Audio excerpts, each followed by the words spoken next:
Lebanon पर Israel ने हमले की तैयारी पूरी कर ली है। कई सारी बातें आपको दिखाऊंगा और साबित करूंगा।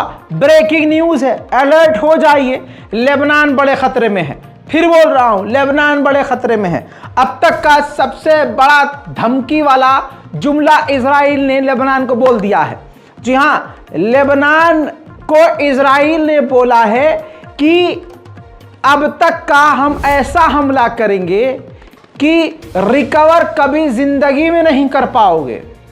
अगर हिजबुल्लाह साउथर्न लेबनान बॉर्डर से पीछे नहीं हटा तो खौफनाक हमला करेंगे। अब दोस्तों एक बात और जान लीजिए, गाजा से इजराइल के सैनिक जो निकल रहे हैं और वापस इजराइल जा रहे हैं, उसमें से आधे से ज्यादा इजराइल की फौज लेबनान के बॉर्डर पर जा चुकी है, तैनात हो चुकी है और जंग की तैयारी कर रही है। कॉपीराइट का मसला है, इसलिए यह वीडियो आपको अलग से नहीं दिखा सकता। बस मेरे साथ बने रहिए, इस वीडियो को देखिए किस तरह से इजराइल की फौज, ये लेबनान का बॉर्डर है, जी हां ये लेबनान का बॉर्डर है, जहां पर इजराइल की मिलिट्री अपने हथियारों के साथ, लाओ लश्कर के साथ ड्रिल कर रही है। इसी ड्रिल के साथ साथ धमकी दी है कि लेबनान को इतिहास में भेज देंगे और ऐसा हमला करेंगे कि लेबनान कभी रिकवर नहीं कर पाएगा। यानी ये देखिए, जंग की पूरी तैयारी हो चुकी है। अब इजराइल के जर्नलिस्ट, न्यूज रिपोर्टर खुद कवर कर रहे हैं और कह रहे हैं कि लेबनान और इजराइल की बातचीत चल रही है। अगर ये बातचीत फेल होती है, हैशटैग बात फेल होगी ही। तो दोस्तों, बात अगर फेल होती है, ये इजराइल का टीवी कह रहा है, एंकर कह रहा है, अगर बात फेल होती है तो इजराइल लेबनान पर खतरनाक हमला कर देगा। पहले से ही बॉर्डर पर इजराइल की मिलिट्री तैनात हो चुकी है। सुनिए। We know that Israel still gives a chance for diplomacy in order to achieve what it wants and what the goal of the Israeli government and army in this tit-for-tat war of attrition between Israel and Hezbollah on the northern border between Israel and Lebanon, just behind me, is that if the UN Security Council Resolution 1701 is not implemented through diplomatic means, then Israel will force Hezbollah out of southern Lebanon beyond the Litani River, which खतरा इतना बड़ा है कि अरब की intelligence ने भी Hezbollah को warning दे दी है कि भाई साहब, आपके ऊपर बड़ा हमला कर सकता है इजराइल। उसकी तैयारी पूरी हो चुकी है। उधर जर्मनी की इंटेलिजेंस पूरी तरह से फेल हो गई है हिजबुल्लाह को समझाकर, बातचीत करके पीछे हटाने में। यानी हिजबुल्लाह पीछे नहीं हटा है, जर्मनी की इंटेलिजेंस ने घुटने टेक दिए हैं। उधर एक फिर से ब्रेकिंग न्यूज आपको दे दूं कि लेबनान, गाजा, सीरिया, इराक में जो कुछ भी हो रहा हो, लेकिन इजराइल के अंदर नेतन्याहू के खिलाफ अब तक का सबसे बड़ा प्रदर्शन खुद यहूदी कर रहे हैं। देखिए।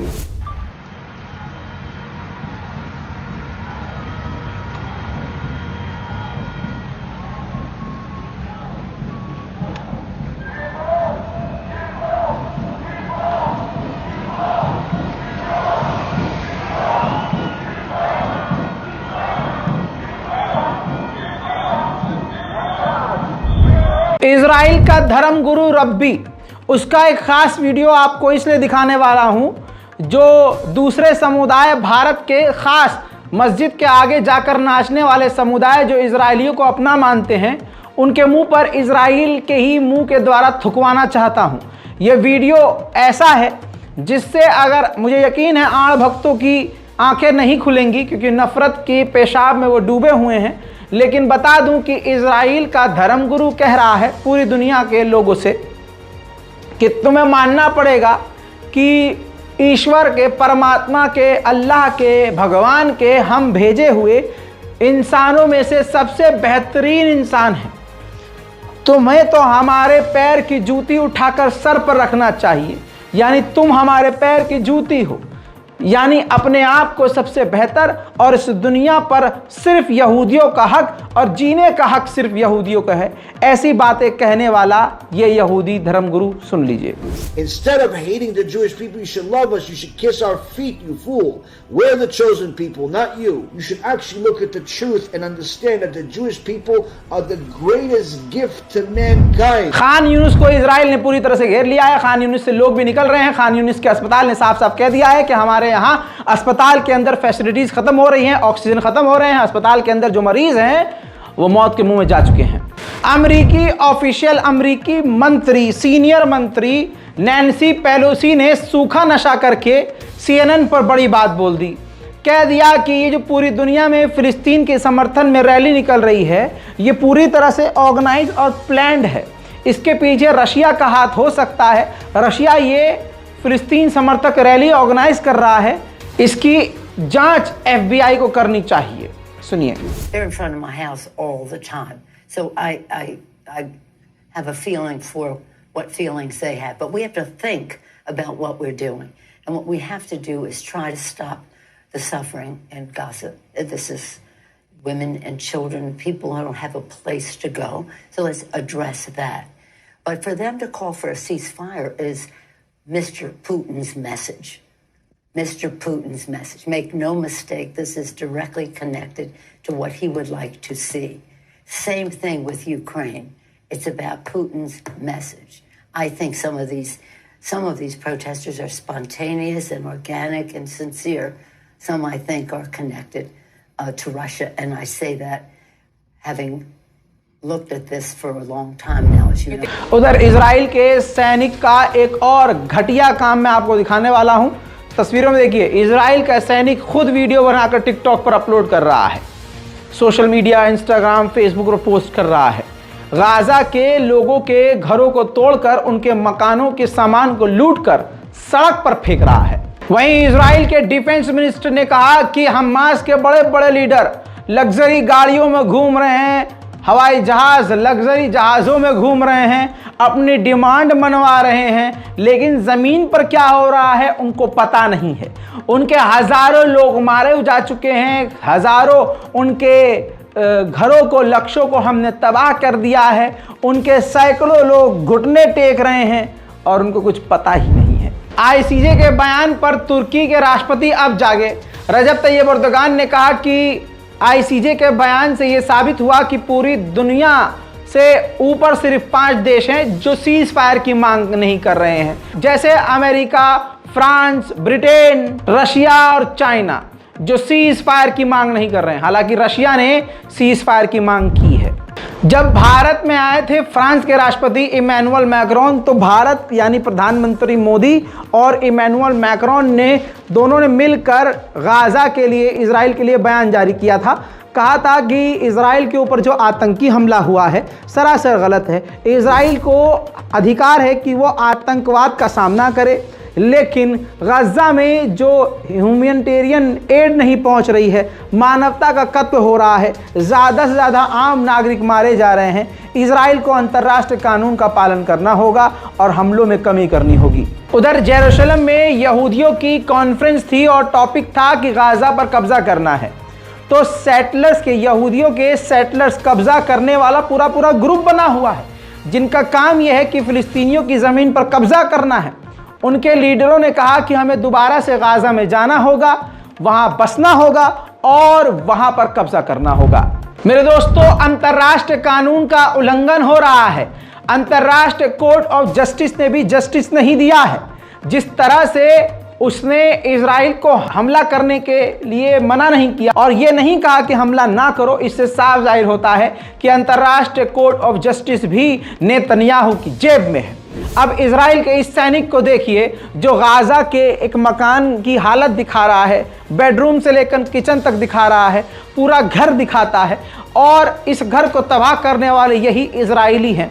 आखिर में इस वीडियो के अंत में वो इस मकान की कीमत लगाता है और कहता है इस मकान को मैं खुद खरीदना चाहता हूं। दुनिया को याद रखना चाहिए कि हम गवाह बन रहे हैं कि इजराइल कितना बड़ा वॉर क्राइम कर रहा है और कौन कौन सा देश उसके साथ है। बरतानिया को सबसे ऊपर रखिएगा दोस्तों। बरतानिया ने आधिकारिक तौर पर इजराइल का साथ देते हुए अंतर्राष्ट्रीय कोर्ट ऑफ जस्टिस के फैसले का बयान का पूरा विरोध करते हुए कहा कि नरसंहार इजराइल नहीं कर रहा है, कत्लेआम वो कर ही नहीं रहा है। हम अंतर्राष्ट्रीय कोर्ट ऑफ जस्टिस के फैसले को और बात को ठुकराते हैं। सोच के देखिए, अगर कोई छोटा मोटा देश अंतर्राष्ट्रीय कोर्ट ऑफ जस्टिस की किसी बात को ठुकरा दे तो यही वो सारे देश उस देश पर चढ़ जाते। बिल्कुल ताज़ा रिपोर्ट एक और आई है, वो आपको बता दूं कि इजराइल की 2 रिजर्व जो फौज थी जिसके अंदर हजारों इजरायली सैनिक थे, 2 रिजर्व सैनिक की टुकड़ियों को इजराइल ने गजा से वापस बुला लिया है। मेरे दोस्तों, आपको बता दूं कि ये तस्वीर देखिए, इजराइल के सेटलर्स, इजराइल के लोग गाजा के अंदर मदद के ट्रकों को जाने नहीं दे रहे हैं। खुद देखिए किस तरह से ह्यूमैनिटेरियन एड रोक रहे हैं। ये इजराइल के आम लोग हैं। सोचिए इंसानियत के कितने खिलाफ हैं। सोचिए ये जिनको आप खूबसूरत लड़कियां, खूबसूरत महिलाएं समझ रहे हैं, ये कितने नफरत करती हैं, कितना इनके अंदर हैवानपना है कि ये भूखों को खाना और प्यासों को पानी तक जाने नहीं दे रहे हैं। बहरहाल इजराइल की मिलिट्री ने इस पूरे इलाके को ये कहकर बाद में खाली करवाया कि ये मिलिट्री जोन है। इसके बाद हमें नहीं पता कि वो ट्रक वापस गए या गाजा गए। यमन की ऑथोराइज सरकार के द्वारा बयान दिया गया। मैं आपको बता दूं यमन का मामला क्या है। यमन की जो सरकार है उसको America, Germany, France, Britain support करते हैं और यमन में जो सरकार बनी है वो अमेरिका के इशारों पर बनी है ताकि अमेरिका की गुलामी यमन की सरकार यमन करता रहे। लेकिन ना यमन के लोग यमन की उस सरकार को मानते हैं और हकीकत यह है कि हुथीज़ ने उस पूरे देश यमन पर कब्जा किया हुआ है और कोई भी वहाँ की ऑफिशियल गवर्नमेंट की बात नहीं मानता। अब वहाँ की जो ऑफिशियल गवर्नमेंट है, जो अमेरिकी सपोर्टर है, उसने कहा है अमेरिका और ब्रिटेन ने जो हुथीज़ पर हमले किए हैं वो बिल्कुल सही हैं और वो काफ़ी नहीं हैं। हुथीज़ को पूरी तरह से ख़त्म कीजिए ताकि लाल सागर में शांति पैदा हो। समझ रहे हैं? उम्मीद करता हूं मैंने आपको अच्छे समझाया कि ये यमन की आधिकारिक सरकार है, ऑफिशियल गवर्नमेंट है, वो अमेरिका को डिफेंड कर रही है, अमेरिका के साथ ही है। लेकिन जो हुथीज़ हैं जिनका असल में राज चलता है यमन में, उनको ख़त्म करने की बात वहाँ की सरकार कह रही है। अब ये तस्वीर देखिए, ब्रिटेन ने लाल सागर में हुथीज़ का एक ड्रोन मारकर गिराया है। ये तस्वीर और ये खबर इसलिए बता और दिखा रहा हूँ ताकि ये साबित हो सके कि यमन के ऊपर ये कितना भी हमला कर लें लेकिन हुथीज़ लगातार डटे हुए हैं। उधर इजराइल के विदेश मंत्री ने कहा कि हम तैयारी कर रहे हैं, सबूत इकट्ठे कर रहे हैं, हम अंतर्राष्ट्रीय कोर्ट ऑफ जस्टिस में ईरान के खिलाफ केस करेंगे। इजरायली जांच रिपोर्ट के अनुसार पता ये चला है कि इजराइल की जो स्पाइक मिसाइल है, उस स्पाइक मिसाइल को कॉपी किया था ईरान ने और उस ईरान ने जो कॉपी करके इजराइल की स्पाइक मिसाइल की कॉपी बनाई, उस कॉपीड स्पाइक मिसाइल का इस्तेमाल हिजबुल्लाह ने इजराइल पर ही हमले करने के लिए किया है। उधर हिजबुल्लाह के एक और झटका, ये तीनों हिजबुल्लाह के लड़ाके पिछले 24 घंटे में मारे गए हैं और सैकड़ों घायल हुए हैं। उधर फिलिस्तीन अथॉरिटी ने कहा है कि हम चुनाव के लिए तैयार हैं, अगर हमास जीतता है तो हम हमास को ही सरकार चलाने देंगे। बहरहाल फिलहाल की इस रिपोर्ट में इतना ही नहीं, बहुत कुछ बता दिया है। बहुत सारे लोग हैं जो चाहते हैं कि रज़ा भाई 5 मिनट की बनाइए, 4 मिनट की बनाइए। इसमें मेरा कोई नुकसान नहीं है, नुकसान आपका है। 4 मिनट में आपको 4 खबर बताऊंगा, 15 मिनट में आपको 40 खबर बता रहा हूं। लिहाजा आपको यही कहूंगा कि थोड़ा वक्त निकालिए। ये भी सब चीज़ें ज़रूरी हैं कि दुनिया में क्या हो रहा है। कमाल की बात यह है कि सोशल मीडिया पर चूतड़ होने वाला वीडियो आप घंटों तक देखकर बोर नहीं होते, लेकिन दुनिया में असलियत में क्या हो रहा है ये देखकर आप कुछ ही देर में बोर हो जाते हैं। अफसोस की बात है, दिल को जिंदा कीजिए। मैं हूं रज़ा और आप देख रहे हैं रज़ाग्राफी। जय हिंद।